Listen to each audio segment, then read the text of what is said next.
Dr. Harris, welcome. Good to have you with us. I want you to explain how your company works. You have a testing component. You have a component that sounds like e-medicine, in other words, using a video platform to get diagnosed, and then to get a prescription for the Pfizer anti-COVID pill. Explain how the company operates. Absolutely. First of all, thank you for having me. Yes, eMed is a digital health company. And what we do is enable rapid at-home testing with verified, validated results. So we work with all test manufacturers we say eMed their tests. We guide people through taking the test, make sure they are performing the tests properly. We validate and verify their results. And then at the end, we send them a lab report. Of course, the lab report might be negative or positive, and they can then use that lab report for action. Of course, knowing is important. I was here at CES today, and we highlighted our partnership with Abbott and United because it's important and required by the CDC if you travel internationally to have a negative test.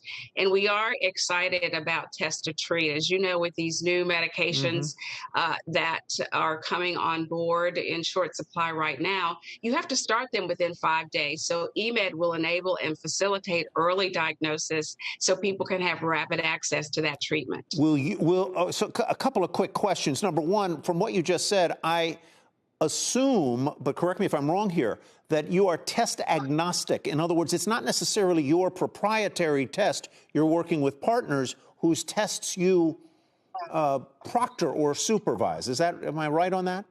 You are exactly right on that. We are test agnostic at eMed. We have had some and do have some testing partners, but overall, our platform has the ability and flexibility to work with all test manufacturers. Quickly, what do I pay for this service? And do you or do your physicians actually then prescribe the Pfizer pill, or do I go with my test certified results to my physician to get prescribed?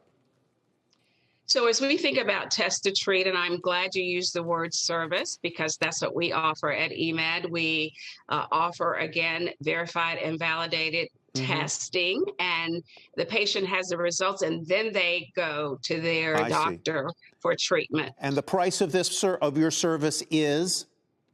Our service is $25, and that's all inclusive. And by the way, that's been the test from the very beginning of the pandemic. I'm fascinated by something. I have a son who's 16 years old and has spent most of the last 2 years in virtual learning. He's doing virtual learning for the next couple of weeks as well. You are a psychiatrist, and you specialize in children. And that's been your passion, your work, your practice. I wonder what you are seeing either in your practice or from anecdotal reports about how this pandemic is affecting children and the incidence of depression, suicidal ideation, and even suicide in children. Yes, and we certainly have not been paying enough attention to the mental health of our young folks, even pre-pandemic. And in my practice, I had seen an increase of depression, anxiety, and unfortunately, suicidal ideation. And the pandemic has really been very hard for everyone, but particularly for young folks. And so we need to make sure that we are preparing for that, making sure that there are services available. We do need our children to go back to school. There should be no debate about that. I've been frustrated about that debate.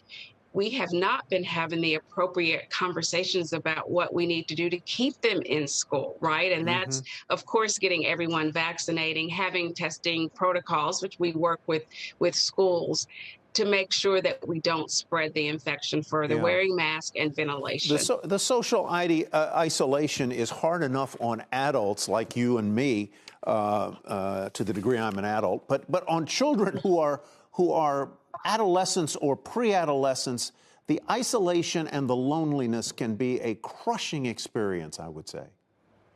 It can be a crushing experience. We know that that is the time when adolescents are developing relationships outside of the family, bonding and connecting with their peers, and this has been a very difficult time for them. Dr. Harris, thank you so much, and appreciate your time and your insight today. Shepard Smith here. Thanks for watching CNBC on YouTube.